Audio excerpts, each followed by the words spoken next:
A OAB, ela pretende acionar o STF para que seja mantido o benefício da saída temporária de presos, que foi proibida depois da decisão do Congresso Nacional. A expectativa é que na semana que vem, então, a ordem questione a derrubada do veto por meio de uma arguição de descumprimento de preceito fundamental. Numa nota técnica, a OAB declarou que é inegável a inconstitucionalidade da extinção do direito de saída temporária para convívio familiar e também para outras atividades de retorno ao convívio social, até mesmo porque eliminar ou mitigar tal benefício gerará um problema ainda maior para a segurança pública. Vamos traduzir primeiro o que é essa arguição, o que é esse termo técnico que a OAB usa para questionar essa decisão que foi tomada pelo Congresso, hein, Nelsinho? Vamos lá, Evandro. A gente tem no controle do Supremo Tribunal Federal a constitucionalidade das normas. E existem alguns meios para se provocar o Supremo para ele dizer se algo, uma lei, uma norma é constitucional ou inconstitucional. A gente tem a mais famosa ação direta de inconstitucionalidade, a gente tem a ação declaratória de constitucionalidade, que seria o polo inverso, e a gente também tem essa chamada ADPF, arguição de descumprimento de preceito fundamental, para algumas outras normas que não cabem ainda como um objeto de ação direta de inconstitucionalidade. No resumo, é só uma coisa: provocação ao STF para ele dizer se algo é constitucional e deve permanecer valendo ou é inconstitucional e deve sair do jogo jurídico no Brasil todo. E aí essa decisão vale para todo mundo de uma vez. E como acontece com outras ações, pode cair para determinado ministro que possa dar uma decisão monocrática e que depois, dependendo da situação, possa ser levada a plenário também, Nelson? A decisão monocrática do ministro, quando se depara com uma provocação dessa, ela pode valer simplesmente como uma liminar, ou seja, enquanto a gente não decide definitivamente, esteja suspensa a norma, como aconteceu recentemente na questão da reoneração ou desoneração da folha com o ministro Zanin. Mas para decidir de fato se algo é constitucional ou inconstitucional, isso sempre será no plenário, com o voto dos 11 ministros. É assim que funciona. Agora eu queria falar uma coisa sobre essa ação da ordem que a gente ainda não tinha comentado. Por favor. Me parece um desconhecimento tão grande das pessoas que estão promovendo essa ação no âmbito da OAB Nacional em relação aos precedentes da Suprema Corte, ao que já entende o Supremo Tribunal Federal, porque a gente já teve outras questões muito parecidas que foram apreciadas lá na Suprema Corte, como, por exemplo, o pacote anticrime de 2019. Dentro de tantas alterações que a gente teve na nossa lei, a gente teve também, já no pacote anticrime, a extinção da saída temporária para os crimes hediondos, com resultado morte, né?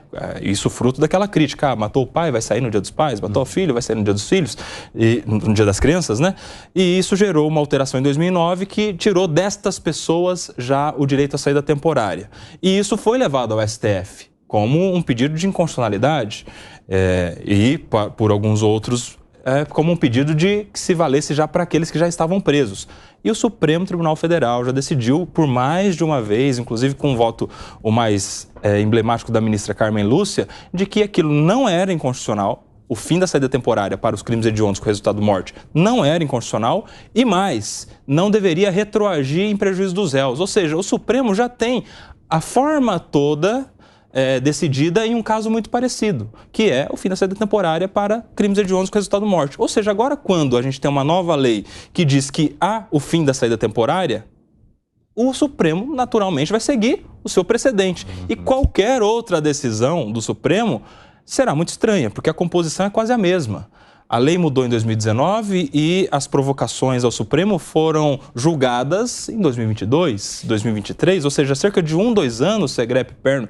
O Supremo já disse, não é inconstitucional acabar com saída temporária, mas só vai valer para os crimes praticados a partir de agora, naquele caso em que decidia sobre o fim da saída temporária para os crimes hediondos com resultado morte. Ou seja, agora a gente já tem um caminho todo formado, nós temos precedentes, decisões do Supremo Tribunal Federal, uma jurisprudência aparentemente consolidada e que deveria ser respeitada pela OAB e por todos os outros que queiram dar interpretação diversa a essa lei. Temos o fim da saída temporária, tem que aceitar, isso foi votado no Congresso, os parlamentares assim decidiram, o presidente vetou, eles derrubaram o veto, agora é só cumprir. Tem o fim da saída temporária e isso só vale a partir dos crimes praticados a partir de agora. Fábio Piperno, diante dessa extensa arguição aqui do nosso amigo... Me estendi, desculpa. Não, extensa pelo lado positivo, viu, Nelsinho? Que você conseguiu esclarecer de fato qual que é o movimento e para onde ele poderia caminhar. Por que você entende que a OAB está fazendo isso então, hein, Fábio Piperno? Porque o Nelsinho já disse aqui que decisões recentes, inclusive, caminham para o lado oposto do que pede a OAB. Você sabe que eu disse para o Nelson após o final do programa de ontem, que a explicação que ele deu sobre o tema deveria ser tema de corte e publicação em redes sociais, porque ele foi extremamente didático e claro sobre o tema. Eu não sei o que nortearia a OAB para tomar esse tipo de decisão, talvez convicções, até mesmo filosóficas, conceituais e tal, mas que esbarram na lei, como o Nelson acabou de explicar. Já houve, então, uma provocação, uma manifestação do STF após a provocação há 2 anos, houve agora a aprovação pelo Congresso e veja, eu fui contra o texto aprovado, mas foi jogo jogado. Agora, a gente continua, e a OAB também faz parte desse ecossistema todo, a gente continua discutindo demais, outra vez, a parte final desse tema, dessa questão. E, para mim, quando a gente debatia a saidinha, o mais relevante não era se, por exemplo, o autor de um delito mais leve poderia ou não ter direito a essa saída temporária, mas sim os critérios para determinar quem pode e quem não pode usufruir desse tipo de benefício. A triagem para isso. Porque, vejam, como já foi devidamente explicado, e o Nelson reforçou isso ontem e hoje, essa lei ela não retroage. Então, a turma que já está cumprindo pena há bastante tempo vai poder continuar requerendo benefício. Ora, quem vai decidir isso? Porque me parece que muito da questão envolvendo criminosos de alta periculosidade que acabam se beneficiando disso está relacionado ao fato de que pessoas que não deveriam ter esse benefício acabam conseguindo. Então, como é que um assassino, como é que alguém que, por exemplo, tenha cometido crimes hediondos, eventualmente possa ter direito a isso? Esse deveria ser vetado para sempre. Agora, quem comete um crime mais leve, cumpridos aí 70%, 80% da pena, por que não? Gustavo Segré. Eu tenho uma resposta, eu acho, tenho uma resposta para o perfeito explanação do Nelson, que tem a ver com as mudanças do STF. Na interpretação, em 2016, o STF validou o cumprimento efetivo de pena após a segunda instância. Está validado. E ele mudou uma interpretação em 2009. Em 2019, mudou a interpretação. Inclusive, o curioso é que o mesmo ministro, Gilmar Mendes, que tinha feito a afirmação de que o cumprimento efetivo em segunda instância tinha que ser cumprido por uma questão de isonomia, e deu o exemplo, lembro perfeitamente bem disso, não era justo alguém que tivesse dinheiro para recursar, fazer isso fora da prisão, quando alguém que não tinha dinheiro tivesse que cumprir efetivamente a pena. Em 2019, o mesmo ministro que tinha dito uma coisa mudou a interpretação. Então, talvez o OAB conta com isso. Talvez conta com que mude a interpretação. E a segunda coisa que vem na mente é quando o próprio STF mudou a interpretação tributária, no caso, começo do ano passado, se eu não estou lembrando mal, em dizer que, tá tudo certo, mas se mudar alguma coisa com esse mesmo entendimento no Supremo Tribunal Federal, você que pensava que não devia, passará a dever, o que gerou uma insegurança jurídica muito grande. Então, talvez o OAB está dizendo, vai que interpreta de novo, diferente. Eu não sei. Ô Jackson, você acredita que essa possa ser mais uma situação em que mudanças de entendimento possam levar a caminhos diferentes de processos que já tiveram decisões diferentes daquela que busca a OAB neste momento?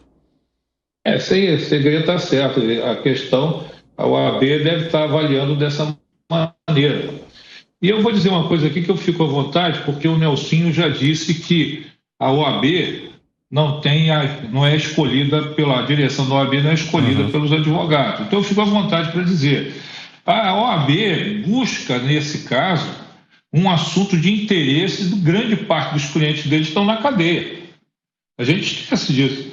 Os clientes dos advogados, grande parte deles é formada de presos. A questão para mim é A OAB é parte legítima para pedir o que quiser no Supremo Tribunal e fez isso. O pior, quando se refere a recorrer ao Supremo, é quando o Congresso faz isso em votações em que uma das partes perdeu. Quando esse cidadão, esse deputado, ou esse partido vai ao Supremo, contrariado com uma decisão de plenário, ele dá para nós, sociedade, um recado. O meu mandato não vale coisa nenhuma. Aqui dentro eu estou aqui por acaso. Então, toda vez que eu for contrariado, eu vou ao Supremo. O Supremo deveria, nesses casos, simplesmente devolver o processo e tomar nem conhecimento. Isso é assunto de vocês lá, vocês se resolvam. Essa matéria já foi decidida no plenário. No entanto, isso às vezes não acontece. Por outro lado, também é esquisito quando o presidente da República, que tem partidos, tem aliados dentro do plenário, esse presidente da República vai ao Supremo se socorrer contra decisões do Congresso. Ou seja, o presidente da República está dizendo o seguinte: esses caras que estão aí, esses 513 mais 81, não valem coisa nenhuma. O meu negócio é com o Supremo.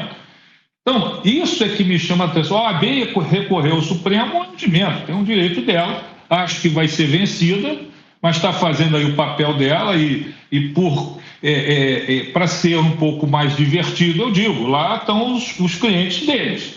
Agora, a questão para mim mais clara é qual é o papel que o Supremo Tribunal Federal joga nessa questão. O Segredo levantou um assunto muito importante que me veio logo na cabeça quando o Nelson estava falando.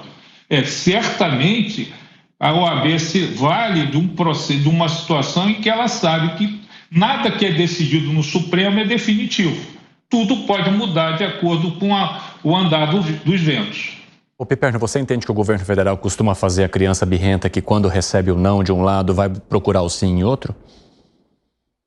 Já em algumas matérias aconteceu isso, mas na maioria delas não. Eu duvido que o governo vá queimar o seu capital político recorrendo ao STF nesse tipo de matéria, nesse tipo de pauta, para tentar reverter decisões nessas pautas de costumes. Você acha, né? A desoneração fez, né? Não era uma pauta de costumes vamos lembrar aqui que lá atrás, que o Jackson não estava aqui conosco, mas lá atrás também disse que o texto era muito ruim porque muitos juristas já haviam se manifestado em relação às inconstitucionalidades do texto. Só que agora está fazendo por terceiras pessoas. E não seria por parte do próprio governo, como foi no outro, sino que foi através... A Defensoria Pública da União também, de alguma forma, se manifesta contrária à decisão que foi tomada pelo Congresso. A Defensoria até com mais ênfase. Mas há muitos que falam que, quando o governo perde, usa de seus partidos satélites, né? Daqueles outros partidos que têm a legitimidade para provocar o judiciário. Ou seja, eles não dão assinatura, não dão a cara, mas, por interposta pessoa, provocam o judiciário. E tomara que não seja o caso da OAB, porque ela já foi, em gestões passadas, muito recentes, instrumentalizada como palanque político de alguns que estavam lá na presidência, na diretoria, e que queriam usar a Ordem dos Advogados do Brasil como um degrau para uma candidatura, para suas vontades pessoais. Isso é muito ruim para a instituição, muito ruim mesmo, e a OAB não pode ser instrumentalizada dessa forma. Acredito que não é o caso. Isso melhorou. Ainda não é o ideal, a gente poderia ter eleições nacionais, mas já melhorou. Agora, só para encerrar essa fala da OAB, Evandro, se você me permite, parece até que a OAB não tem com o que se preocupar, a OAB Nacional, porque a gente está numa fase de ofensas e violações a prerrogativas profissionais das mais graves. A gente está a gente está tendo cada dia menos a oportunidade de sustentações orais nos tribunais. A gente está agora com um julgamento de causas penais que podem impactar na liberdade de pessoas sendo julgadas em plenário virtual, onde as pessoas nem se encontram, nem por videoconferência. O plenário virtual é uma plataforma onde vão se colocando os votos. Como se fosse um grande WhatsApp ali, em que você apresenta o argumento, o outro apresenta a resposta, a prova é incluída, mas não tem o tete-a-tete, né? E a sustentação oral dos advogados, nesses casos, sabe como tem sido exigida por muitos tribunais? Por um vídeo que você faz um upload, que jamais, talvez, será visto por alguém, né? Tomara que seja assistido ali em algum momento por quem vai julgar. Mas, assim, a gente está numa fase de dificuldade de acesso aos atos, violações de prerrogativas, dificuldade de sustentação oral, mesmo quando a lei fala, e a OAB, nesses casos, faz nota de repúdio, faz ofício, faz reuniãozinha. E aí, quando tem uma decisão que nem é tão importante assim para a classe, para a atividade profissional do advogado, a esse tipo de ação. Ou seja, teria outras prioridades à OAB Nacional que estão sendo deixadas de lado. Bem colocado. Fala, Jackson, o que você ia mencionar? Não, era exatamente isso. O Nelson já respondeu a questão que eu ia colocar. Se a OAB não tem mais o que fazer. Ô, Segré, eu queria saber de você também de que maneira que mais essa judicialização impacta a forma como as coisas vão andando ou não aqui no Brasil. Me parece que o Poder Executivo, nesse caso, não tenho condições de falar que a OAB está fazendo por pedido do Poder Executivo. Claro. Não temos como afirmar isso. E mesmo que seja uma suspeita, também é uma suspeita que cada um vai resolver. Mas me parece que não ajuda, mesmo não tendo nada a ver. O Poder Executivo, perante o pedido da OAB, me parece que não ajuda ao Poder Executivo, tira um poder que ele tem, tira a autonomia que ele tem que ter como um poder independente da República, dizendo... Se o Poder Executivo não tem o resultado que ele quer, ele é teimoso, então vai bater a porta do STF. O que prova, ou provaria, que quem tem o poder realmente é o STF no Poder Executivo. Então não é bom para o presidente ter que apelar ao STF para conseguir resolver aquelas pautas que não consegue resolver no Poder Legislativo. Fala, Nelsinho. Não, eu concordo inteiramente. A gente poderia começar a respeitar mais as decisões do Congresso. Isso estou falando de todos os lados, né? Estou falando dos partidos que perdem, do governo federal, das instituições. A gente deveria começar a respeitar mais o que sai lá do Congresso Nacional, porque, em tese, é de lá que sai a voz do povo e dos estados. Ô, Piperno, você entende, para a gente arrematar, né, que há algum movimento em que as decisões que saem do Congresso, de alguma forma, acabam sendo judicializadas e fica-se nessa indefinição, ou seja, num vácuo em que determinadas questões que são definidas não são colocadas em prática porque sempre há algum órgão que vá acionar uma instância superior? A gente está, em um momento muito esquisito, né, porque... todos os poderes acabam conspirando contra os demais. E aí o que acontece? É claro que há muitos momentos, sim, que as decisões do Congresso, elas são dribladas aí elas são afrontadas, na verdade, pelos outros poderes. E o Congresso também busca retaliações cada vez mais duras. E isso